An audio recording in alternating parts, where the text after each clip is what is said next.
veterinarians say, don't feed your dogs from your plate. It's not because the food on your plate isn't for dogs. It's because it's not even for humans. Well, a warm welcome to you all. In this video, we are talking about how the carnivore diet works with our physiology and not against it. I'm JJ, I'm a life coach and I eat mostly meat. I'm Eric, I'm a novelist and I eat mostly meat. And this topic came about because I am reading Gary Taub's book. And gee, I didn't even get the name of it. You'll have to put it on the screen. I knew the name when I started reading it several weeks ago, but we mentioned it in a previous video. Yeah, it's his book on keto. And I was reading it last night before bed, and this quote, which I'm truncating a little bit, really sparked this conversation for us this morning. And the quote is, understanding how to eat by working with your physiology, not fighting it. And this just made me think about how one of the things for me is I didn't foray into a lot of dieting in my life. I did Weight Watchers once after I was pregnant to get down to my pre-pregnancy weight. It worked for a while. And otherwise, I've just sort of added things to my diet usually or just tried things, but it's never been really a solid goal for me to lose weight or be on this certain diet because I just always felt like our eating needed to be more natural, more simple, more easy than all the diet plans that I'd seen out there. I just had this feeling that as a child, my body was fairly balanced. Looking back, I can see maybe it wasn't as balanced as I thought, but it was fairly balanced. And I feel like there should just be that state that we can get to as an adult too, without pushing and pulling and struggling. I hear what you're saying. Yeah. But looking back on how I ate as a child, I was a sugar addict. And somehow I managed to have energy and live. Yes. But I think I had the benefit, well, you have the benefit of youth. Yeah. A stomach that can just take it.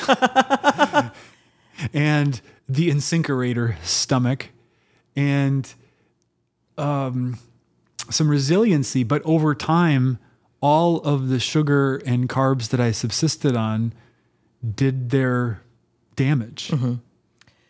And I'm not saying I had a good diet as a child either. I want to be very clear in that. Like you're saying, mine wasn't as bad as yours, I don't believe. Yet, the body was resilient. The body was resilient. And so I just felt always like my eating, the way I eat, needed to support that resiliency without having to just obsess over it and be starving all the time or adding bunches of things that I just can't even stomach, that type of thing. Well, that was a good insight that you had. I didn't have that insight because you know that I started having whey shakes and fruit smoothies and all kinds of things in pursuit of some sort of better body weight, better body composition, and better health. And I did all of the things. And we had vegetarian lasagnas I used to make, and those chicken breast enchiladas. I was always trying things and combating a pretty picky eater palate. Yeah. So I never really was successful long-term because to the extent I would lose some weight, I was, in retrospect, working against my physiology the whole entire time. Right. And you know, I jumped aboard those things with you. Again, not with a real solid goal, but obviously I was eating the lasagna with you. I was trying the keto treats. I was trying the juicing and the smoothies and seeing what they did for me, but they just felt like too much of a strain and struggle. Well, fortunately, you know, for whatever reason, started experimenting with things that were more paleo, like Whole30, and then keto, and eventually carnivore. That actually started with me. It did, because When I started seeing an integrative doctor back when I was having my health crisis, basically, of just total and utter fatigue, no life force, no energy, brain fog, they steered me toward more of a paleo diet. So that's really where that started for us.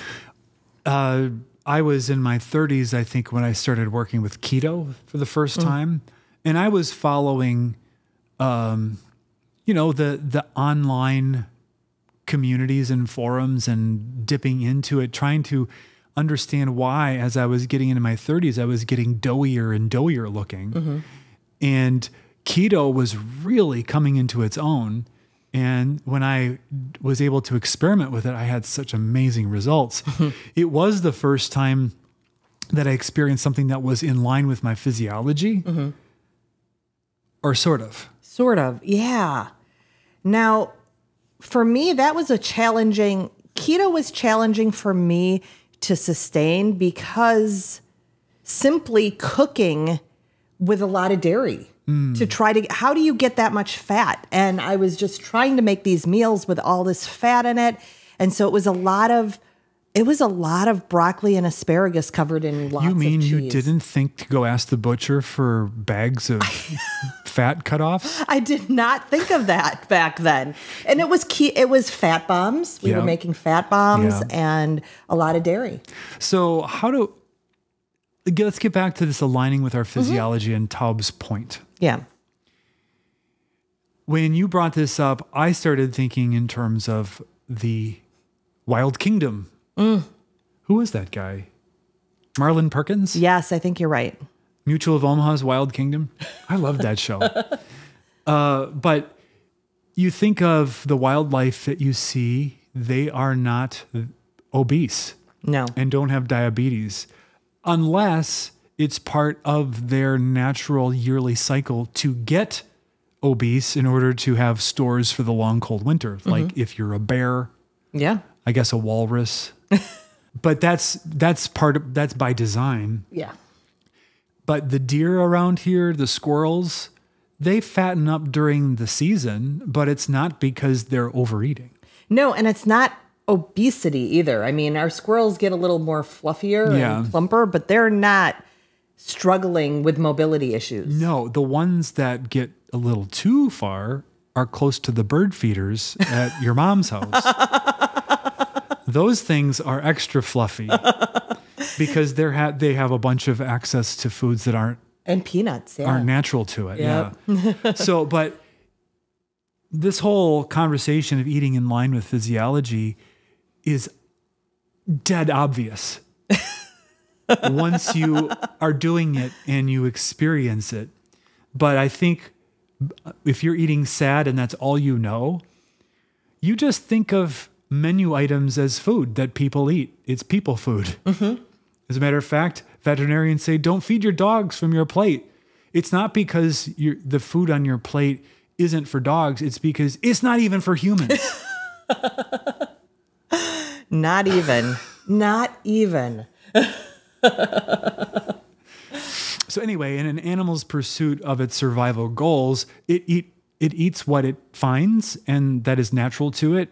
And assuming that it's in plentitude, it survives. And it doesn't calculate its macros. No. I've never once seen a deer with a calculator. I don't even know if a deer knows how to calculate a percentage. Can they tell how many points each one has? Do they count up you're an 8-point buck? No, I don't think that they look at each other and count anything about anything. They don't get on scales and weigh themselves. So they have no idea what their body comp is. They don't, this will shock you. They don't keep a food diary. No? No. I have never once seen a squirrel say, hold up, I'm not going to pick up this walnut yet.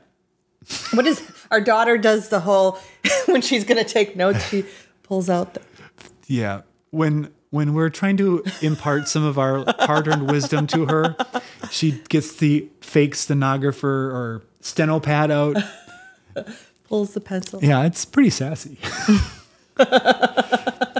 So I've never seen a squirrel write in its food diary. No.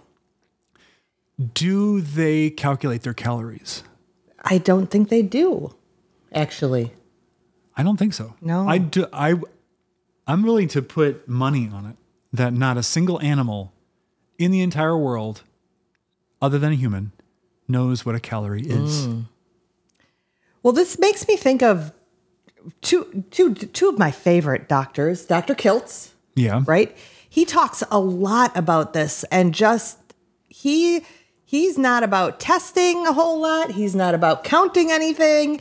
And he talks about this whole thing about in the wild, the lion, he likes to use the lion example especially, is not doing this. And Dr. Berry, I was just listening to one of his videos today, and he always calls the proper human diet. First of all, he calls it the proper human diet.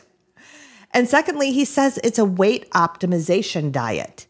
And so he's not really for counting macros or anything either. Eat till you're comfortably stuffed.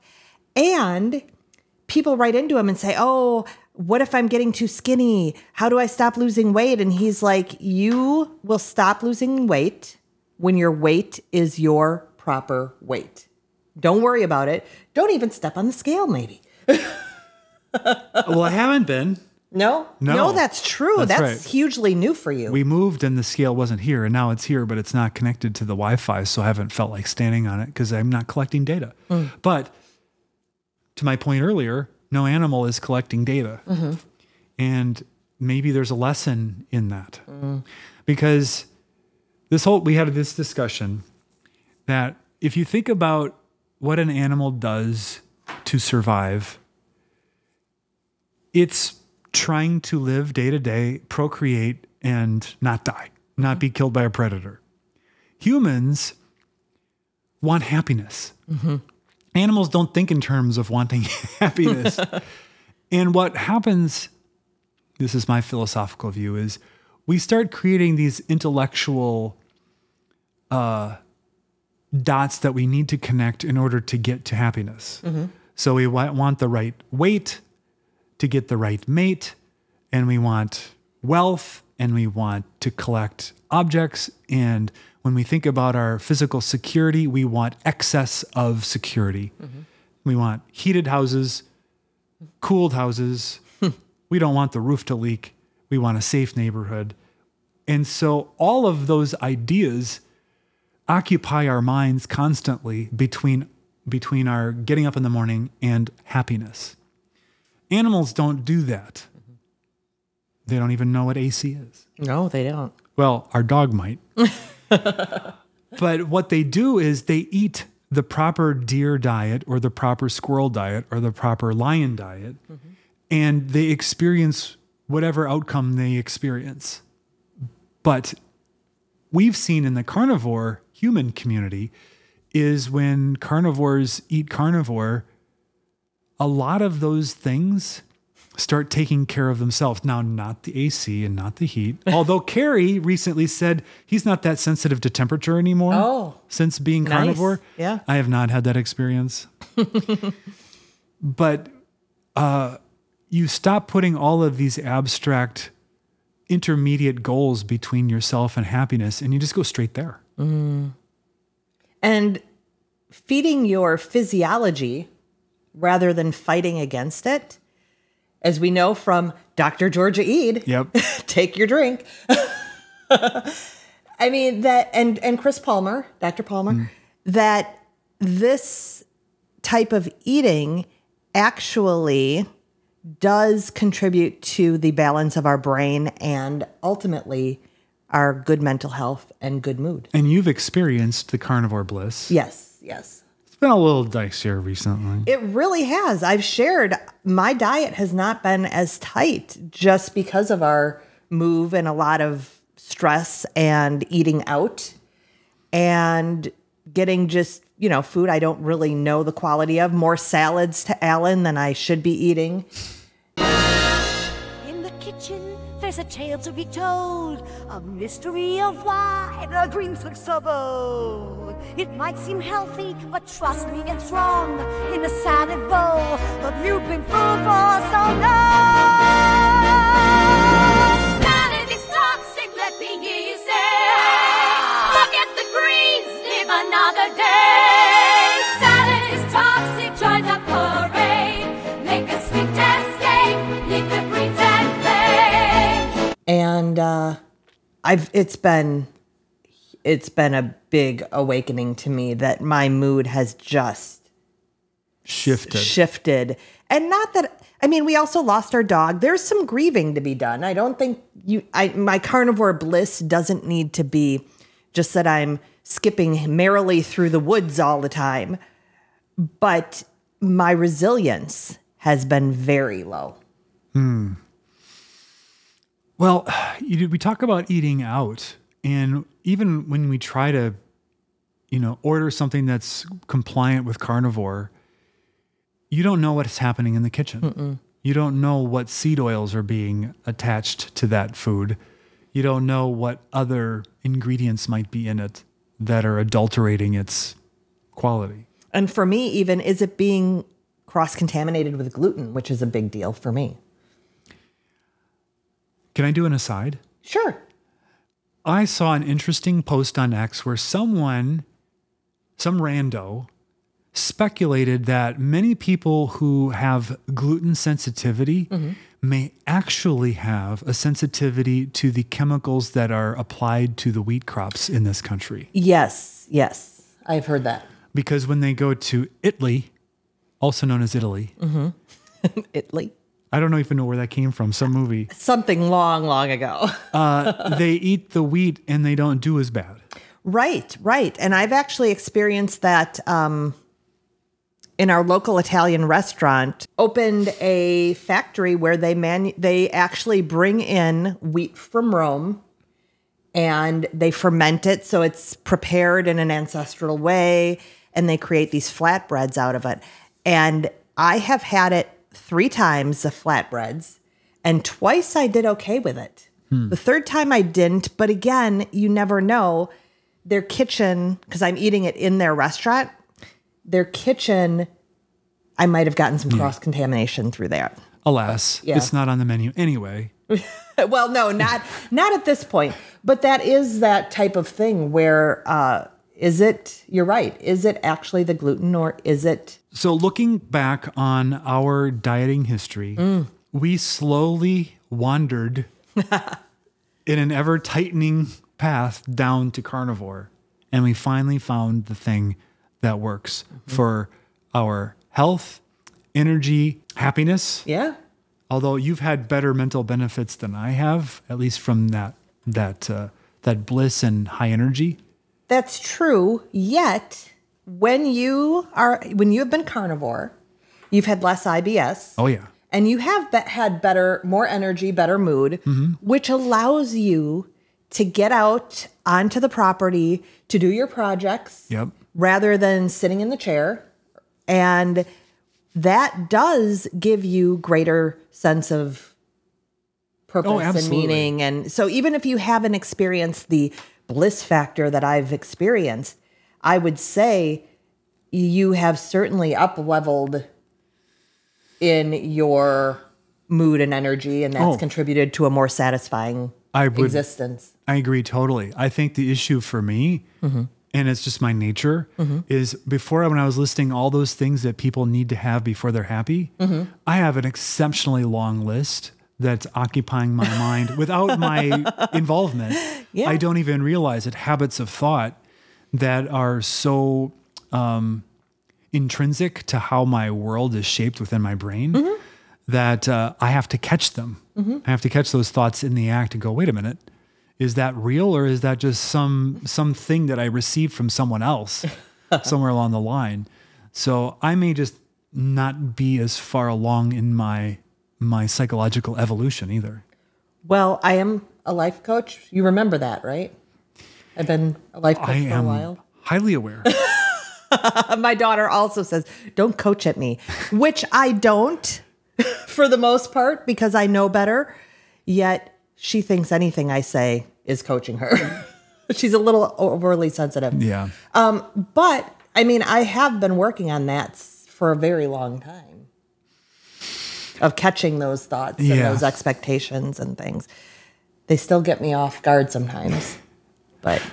So we're a work in progress, but we're way farther along than we were 10 years ago. 5 years ago. By the time we're dead, we'll be super healthy. And maybe we'll be like that. Was that a chipmunk that just fell out of the tree? And just died that one day. That one day. That was weird. Yeah. Or we had a bird that came and sat on our bird feeder. And we're like, look at that bird. It wasn't eating. It was just sort of sitting up there looking around. And the next day we found it on the ground. Yeah. It just lived its nice little natural life. I think it's interesting and mildly perverse that it could be that you live your whole life, year after year, gaining wisdom to let go of things until the final thing you let go of is life itself. I would like to do that letting go now and then just have decades of empty mind. I've heard it's possible. I don't know how that's possible. Well, I don't think the deer or the bear or the walrus or the squirrel. No, they're not thinking about it at all. Yeah. Of course, they have to live outside. So I think I'll take my human existence. Plus, we get a variety of foods and preparations that they don't, which is good and bad. What do you mean? Well, I mean, I suppose a bear goes, I got a hankering for some fresh salmon. But if it doesn't have any fresh salmon, I guess I'll eat these blueberries. Or I guess there's this dead deer here. I'll just kind of eat some of its rotten flesh. Wasn't what I was craving, but okay. Yeah. I just won't chew it. I'll just bite off chunks and swallow it whole. That's actually kind of how I ate throughout my youth. Yeah. Just like a wolf.